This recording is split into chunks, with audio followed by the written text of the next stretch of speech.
कृपया वीडियो में नए हैं तो वीडियो को लाइक एंड सब्सक्राइब करें। धृतराष्ट्र ने पूछा, संजय, जब युद्ध स्थल में अश्वत्थामा द्वारा पांड्य नरेश मार डाले गए और मेरे पक्ष के अद्वितीय वीर कर्ण ने जब शत्रु सैनिकों को मार भगाया, उस समय अर्जुन ने क्या किया? पांडुकुमार अर्जुन युद्ध विद्या की शिक्षा समाप्त कर चुके हैं। वे विजय के प्रयत्न में लगे हुए बलवान वीर हैं। भगवान शंकर ने उन्हें कृपापूर्वक अनुग्रहित करते हुए यह कह दिया है कि तुम समस्त प्राणियों में प्रधान एवं अजेय होओगे। इसलिए उन शत्रुनाशक धनंजय से मुझे अत्यंत तीव्र एवं महान भय बना रहता है।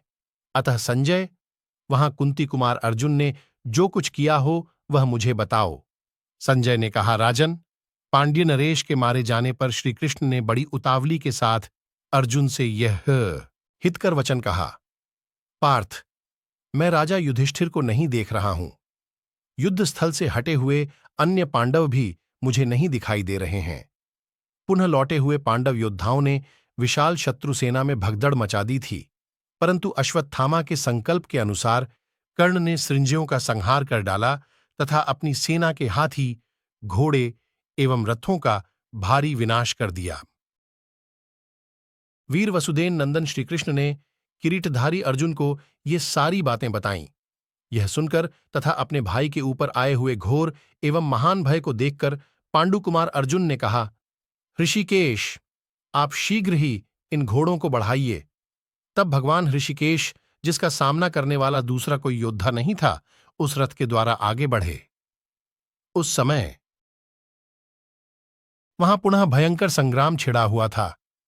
कौरव तथा पांडव योद्धा पुनः निर्भय होकर एक दूसरे से भिड़ गए थे।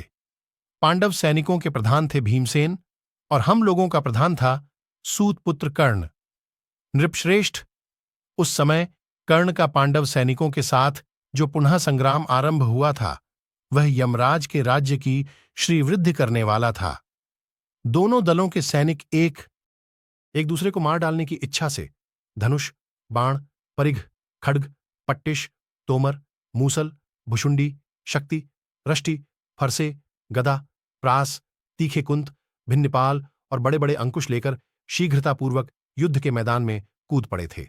रथी वीर अपने बाण सहित धनुष की प्रत्यंचा की टंकार ध्वनि एवं रथ के पहियों की घरघराहट से आकाश, अंतरिक्ष, दिशा, विदिशा तथा भूतल को शब्दायमान करते हुए शत्रुओं पर चढ़ आए।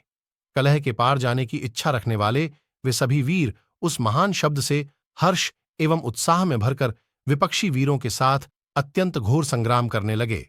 प्रत्यंचा, हस्तत्राण और धनुष का शब्द, चिघाड़ते हुए हाथियों की आवाज तथा रणभूमि में गिरते हुए पैदल मनुष्यों के महान आर्तनाद की तुमुल ध्वनि वहां गूंजने लगी। सामने गर्जना करने वाले शूरवीरों के ताल ठोंकने के विविध शब्द सुनकर कितने ही सैनिक वहां भय से थर्रा उठते थे, कितने ही गिर पड़ते थे और कितने ही ग्लानि से भर जाते थे। जोर जोर से गरजते तथा अस्त्र शस्त्रों की वर्षा करते हुए उन सैनिकों में से बहुतों को वीर कर्ण ने अपने बाणों से मठ डाला। उसने अपने बाणों द्वारा पांचाल वीरों से पहले 5, फिर 10 और फिर 5 रथियों को घोड़े, सारथी एवं ध्वजों सहित मारकर यमलोक पहुंचा दिया। तब सम्रांगण में पांडव दल के शीघ्रतापूर्वक अस्त्र चलाने वाले महापराक्रमी प्रधान योद्धाओं ने तुरंत आकर कर्ण को चारों ओर से घेर लिया।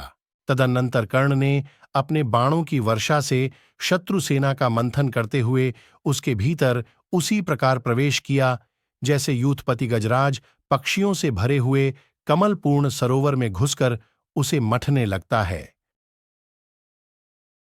राधापुत्र कर्ण क्रमशः शत्रु सेना के मध्य भाग में पहुंचकर अपने उत्तम धनुष को कंपित करता हुआ पैने बाणों से शत्रुओं के सिर काट काट कर गिराने लगा। उस समय देहधारियों के चमड़े और कवच कटकट कर भूतल पर गिर पड़े थे। जैसे घुड़सवार घोड़ों को कोड़े से पीटता है, उसी प्रकार कर्ण धनुष से छूटकर कवच, शरीर और प्राणों को मठ डालने वाले बाणों द्वारा शत्रुओं के हस्तत्राण पर भी प्रहार करने लगा। जैसे सिंह अपनी दृष्टि में पड़े हुए मृगों को वेगपूर्वक मसल डालता है, उसी प्रकार कर्ण ने अपने बाणों की पहुंच के भीतर आए हुए पांडव, सृंजय तथा पांचाल योद्धाओं को बड़े वेग से रौंद डाला। मान्यवर, तब पांचाल राज धृष्टद्युम्न, द्रौपदी के पुत्र तथा नकुल, सहदेव और सात्यकी, इन सब ने एक साथ जाकर कर्ण पर आक्रमण किया। उस समय जब कौरव, पांचाल तथा पांडव योद्धा परिश्रम पूर्वक युद्ध में लगे हुए थे, सभी सैनिक रणभूमि में अपने प्राणों का मोह छोड़कर एक दूसरे को मारने लगे। माननीय नरेश कमर कसे, कवच बांधे तथा शिरस्त्राण एवं आभूषण धारण किए हुए महाबली योद्धा गरजते, उछलते कूदते और एक दूसरे को ललकारते हुए कालदंड के समान गदा, मूसल और परिघ उठाए परस्पर धावा बोल रहे थे। तदनंतर वे एक दूसरे का वध करने, परस्पर चोट खाकर धराशायी होने तथा शरीर से रक्त बहाने लगे। उनके मस्तिष्क, नेत्र और आयुध नष्ट हो गए थे।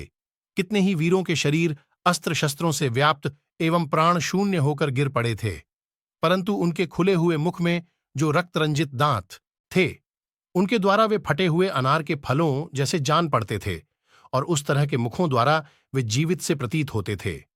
महासागर के समान उस विशाल युद्ध स्थल में परस्पर कुपित हुए अन्यान्य योद्धा परशु, पट्टिश, खड्ग, शक्ति, भिन्नपाल, नखर, प्रास तथा तोमरों द्वारा यथासंभव एक दूसरे का छेदन भेदन, विदारण, क्षेपण, कर्तन और हनन करने लगे।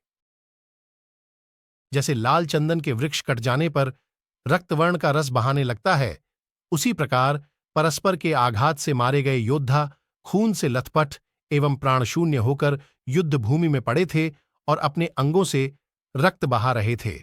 रथियों से रथी, हाथियों से हाथी, पैदल मनुष्यों से मनुष्य और घोड़ों से घोड़े मारे जाकर रणभूमि में सहस्रों की संख्या में पड़े थे। ध्वज, मस्तक, छत्र, हाथी की सूंड तथा मनुष्यों की भुजाएं सबके सब क्षुरों, भल्लों तथा अर्धचंद्रों द्वारा कटकर भूतल पर पड़े थे। घुड़सवारों ने कितने की शूरवीरों को मार डाला और बड़े बड़े दंतार हाथियों की सूंडें काट लीं। सूंड कट जाने पर उन हाथियों ने युद्ध स्थल में बहुत से मनुष्यों, हाथियों, रथों और घोड़ों को कुचल डाला। फिर वे पताका और ध्वजों सहित टूटे फूटे पर्वतों के समान पृथ्वी पर गिर पड़े। पैदल वीरों द्वारा उछल-उछल मारे गए और मारे जाते हुए कितने ही हाथी और रथ सवारों सहित सब ओर पड़े थे। कितने ही घुड़सवार बड़ी उतावली के साथ पैदल वीरों के पास जाकर उनके द्वारा मारे गए तथा झुंड के झुंड पैदल सैनिक भी घुड़सवारों की चोट से मारे जाकर युद्धस्थल में सदा के लिए सो गए थे। उस महास्मर में मारे गए योद्धाओं के मुख और शरीर कुचले हुए कमलों और कुम्हलाई हुई मालाओं के समान श्रीहीन हो गए थे। नरेश्वर, हाथी, घोड़े और मनुष्यों के अत्यंत सुंदर रूप भी वहां कीचड़ में सने हुए वस्त्रों के समान घिनौने हो गए थे। उनकी ओर देखना कठिन हो रहा था।